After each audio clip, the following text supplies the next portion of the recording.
Welcome to a new edition of the Famous Interviews with Joe Dimino. On this episode, we talk with women's health specialist and health consultant, Megan Bliss. She is a private high-level health consultant based in Utah.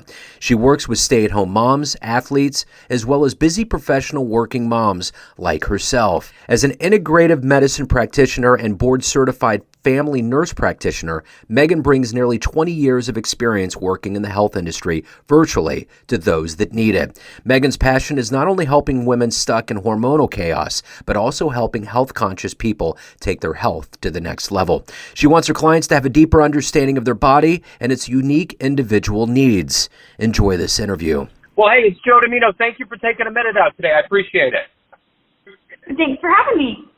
You bet. So, before we get into your life and as a specialist and a consultant, I want to begin with COVID. You know, the last 3 years has been something else for all of us. And I'm curious how you survived that time period and how it's changed the way that you live and the way that you approach your business now.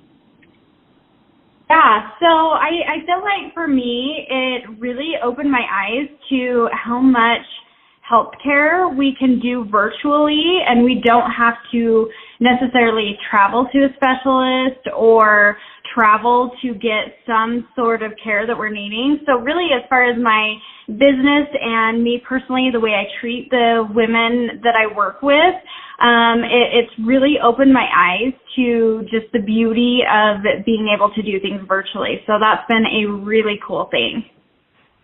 You know, I got to say, my son, he's in the autism spectrum, and there's been different levels of therapies that we've had to be involved with, and it's so much better to do it virtually because there was this anticipation, whether it was picking up from school, driving there, driving back. You know, he would only be required for like 10 minutes to be there, and then it would be the parents.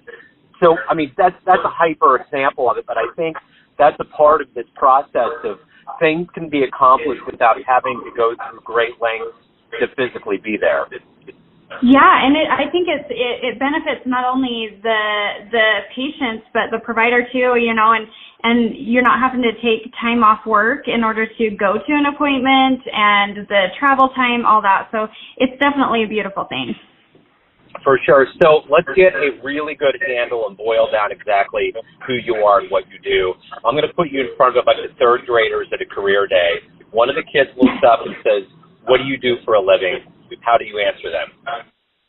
Yeah, so what I do for a living it is my goal and my mission to make it so that women are able to live the life that they want to, and their body does not feel different than the way it should. Because I feel like a lot of moms, women, and I guess if I was talking to some third graders, I'd say, you know, maybe your mom is not feeling great and she's just trying to survive and help you guys, but I really feel that women really deserve to feel amazing in their body and not feel trapped or like their body is holding them back on reaching their fullest potential.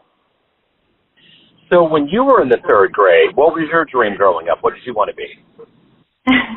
I wanted to be a kindergarten teacher, but let me tell you, the pandemic changed that because I had a kindergartner and I ended up having to homeschool that kindergartner, and that was a trial for me. So I'm so glad I didn't end up becoming a kindergarten teacher because it was definitely not my calling. Well, yeah, everything you need to learn, you learn in kindergarten, so it has to be hard. Right. You know? So yeah. Are you in your current capacity now with how everything, are you happy with how everything turned out? Oh, yes. I love what I do. It took me a while to really land on knowing that women and moms and helping with hormones specifically was my passion. I mean, I knew that there was always something in there that had a tendency towards women's health when I was in my graduate education. But then it took a few years for me to be like, oh, the reason why so many women are feeling terrible is because their hormones are wacky and causing so much grief in their life. And with all the hormonal fluctuations that women experience over our lives, these shifts can be super impactful. So I am definitely very satisfied where things have gone, even though it took me a few years to figure it all out. This almost sounds like it's an essential for every woman. I mean, it seems like, it's called a specialty, but I would imagine this should be like a regular dose of healthcare, correct? I really feel that way. I really wish that hormonal health was taught better to us all, even when we're starting in adolescence and all of that. I really wish that it was something that was taught more widely and accepted by schooling systems or traditional medicine. I wish that it was really more understood, but a lot of times it's just brushed under the rug and, we'll regulate your hormones with birth control, when really that can even send a further cascade of not feeling good just based on the side effects of birth control. So yes, I do feel like it is preventative medicine and really helping to elevate quality of life. I think sometimes, too, in our modern healthcare practices, a lot of it's generated and driven by insurance companies and whether they'll pick it up. Yes. And if they won't pick it up, you have to find a Band-Aid to put on something that really doesn't need a Band-Aid. It almost seems like if we really got what we needed and insurance covered it, it would just make all of us that much healthier. Yeah, and that's 100% what is driving things. Insurance, like the way I work, insurance really doesn't like the specialty testing I use. They don't feel like it's necessary because it's not usually at a disease process yet, and that's what insurance needs, is a diagnosis, a disease process. And typically with hormone imbalances, it's not at that point yet, but hormones play such a huge role in heart disease, osteoporosis, blood sugar issues, that if we took care of things before these downstream effects actually happened, it would save so much time, money, and just being able to live our lives fully. So yeah, unfortunately it is ran by insurance a lot, and then there's just the culture of, okay, so they've got this symptom, I'm going to put this Band-Aid on it, and hopefully everybody's happy at that point, and not really getting down to the nitty-gritty of what's going on. So you clearly had said you wanted to be a kindergarten teacher, but there's a lot of things that are a part of what you do now in your profession that all started when you were young. Talk to me a little bit about your childhood and how these seeds were planted in you to become who you are today. Yeah, I grew up in just a typical rural American family.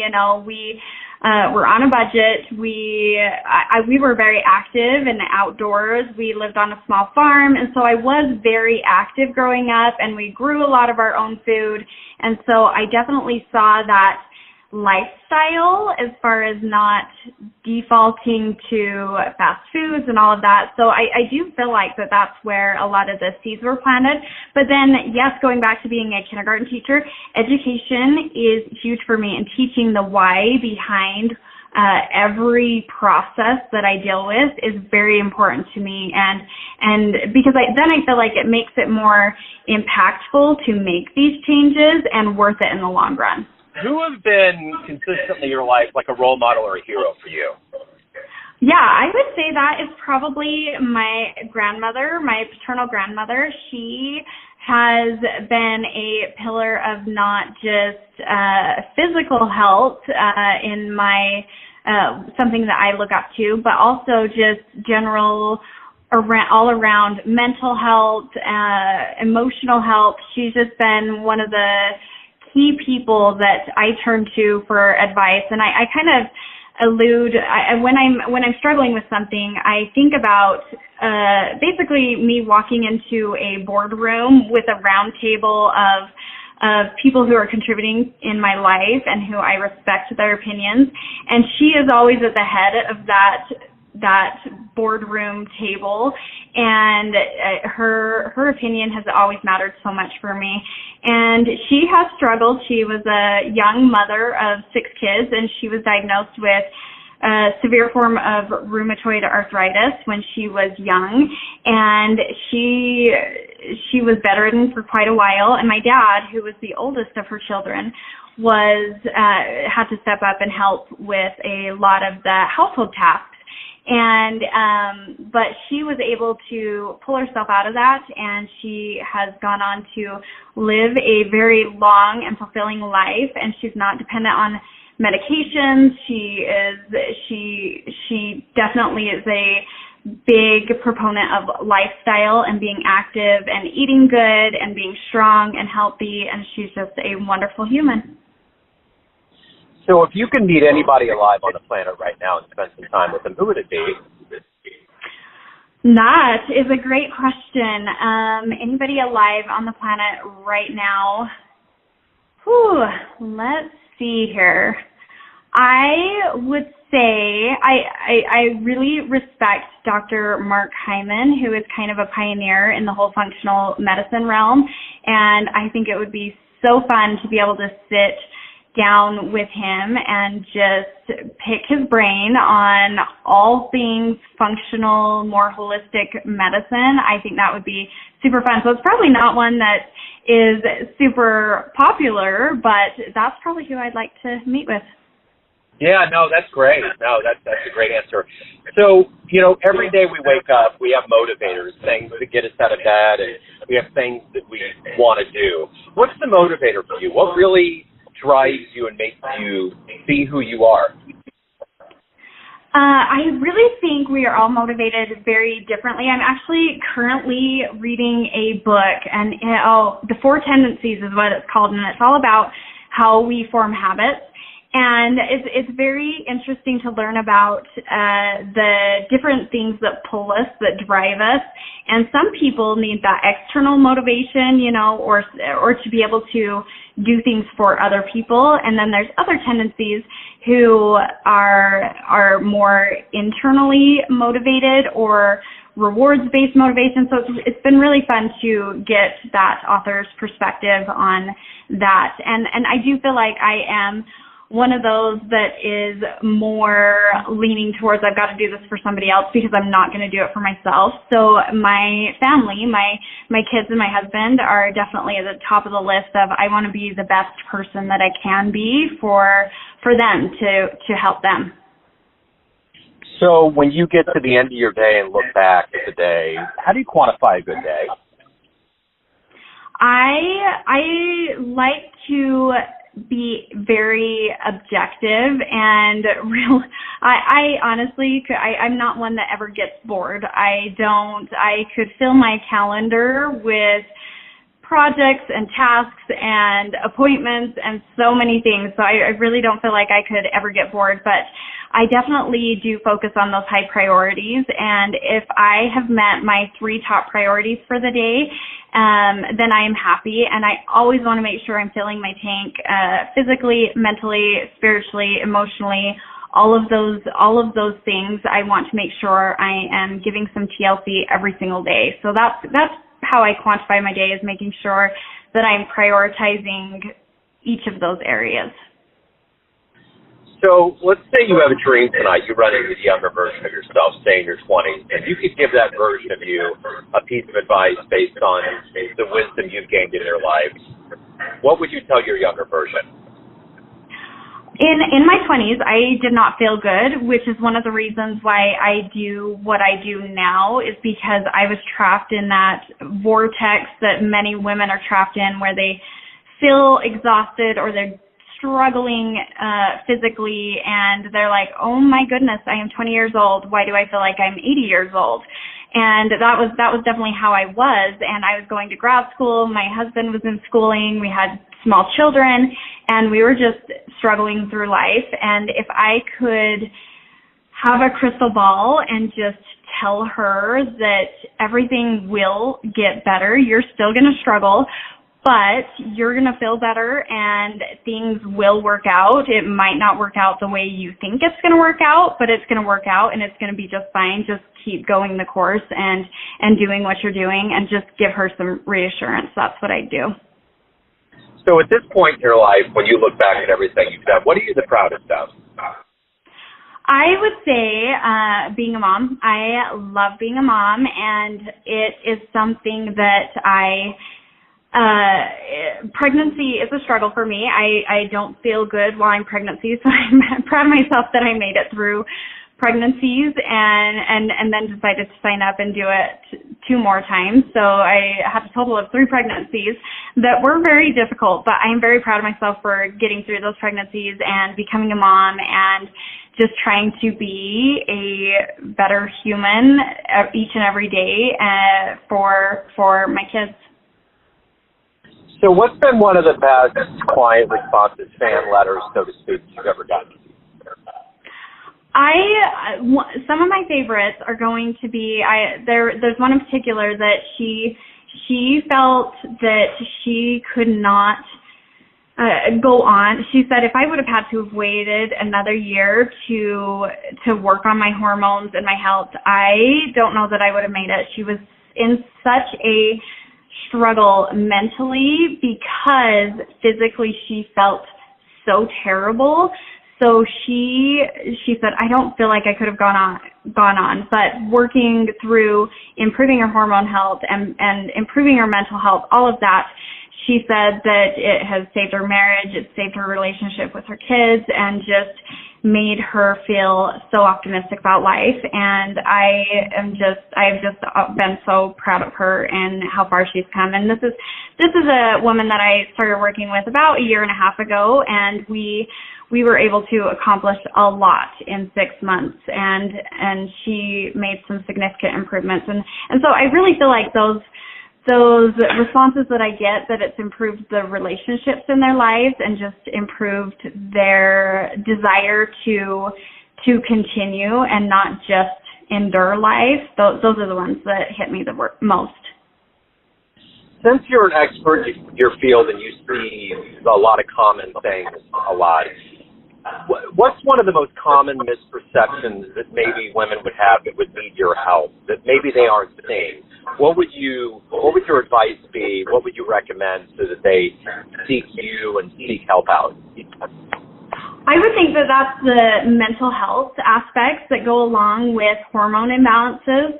And by all means, when they go into their primary care provider, they meet the diagnostic criteria for either depression or anxiety or something like that. And sure, the medication could help improve them, but I always like to go back to, well, what is causing this?